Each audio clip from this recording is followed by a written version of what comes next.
តែបងនឹងរូបស្រីភ្លៀងធ្លាក់ខ្លាំងណាស់តើអូនកំពុងតែធ្វើអ្វីបងនឹកអូនធ្ងន់ធ្ងររកងាយស្រួលនឹងរូបអូនក្រុមវេលាអូនដឹងទេថាបងស្រឡាញ់អូនប៉ុណ្ណាបាត់ជីវ៉ាជីវិតបងរងក៏គ្មានន័យសង្ឃឹមវាយោដងហើយប្រាប់ស្រីថាបងនឹកតែរូបអូនណាពុំហ៊ី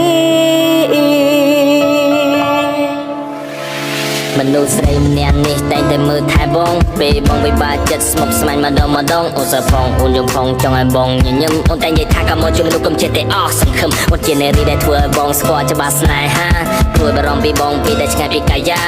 ពេលនេះទើបដឹងថាក្តីស្នេហាមានតម្លៃសុំទោសពីមុនដែលបងខុសឆ្គងមិនសូវរវល់ពីស្រីពេលនេះវេលានេះបងសូមសន្យាលះបងព្រមយ៉ាងជប់គំនុសាវ៉ាជប់តែចារឹកពោសាទជប់តែញ៉ែស្រីឯណាយកវេលាបងទាំងអស់សាំងអនុសានឹងគ្នានឹងតែគិតថាខ្លួនឯងនៅតែក្នុងក្តីស្រមៃពេលនេះអូនប្រាថ្នាស្នេហ៍ទៅបងយល់សតតែថ្ងៃតែទោះបីជាយ៉ាងណាបងអរគុណដល់ភូមិអរគុណដល់ព្រេងវាសនាយើងគឺជាសង្សារនឹងគ្នានឹងមេ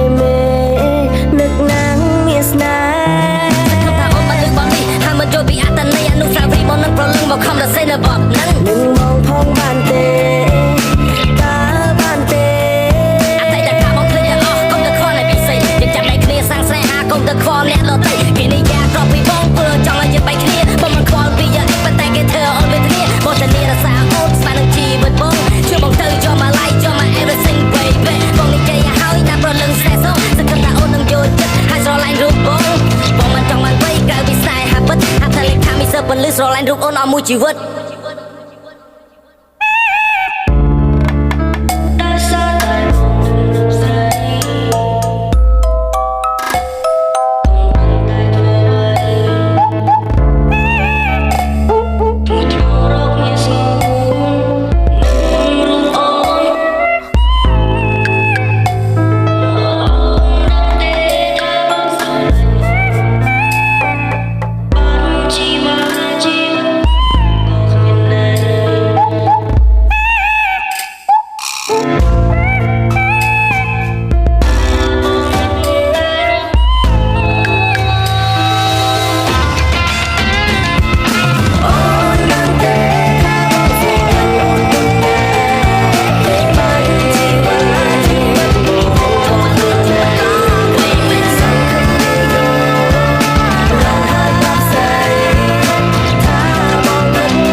ណាពុំងា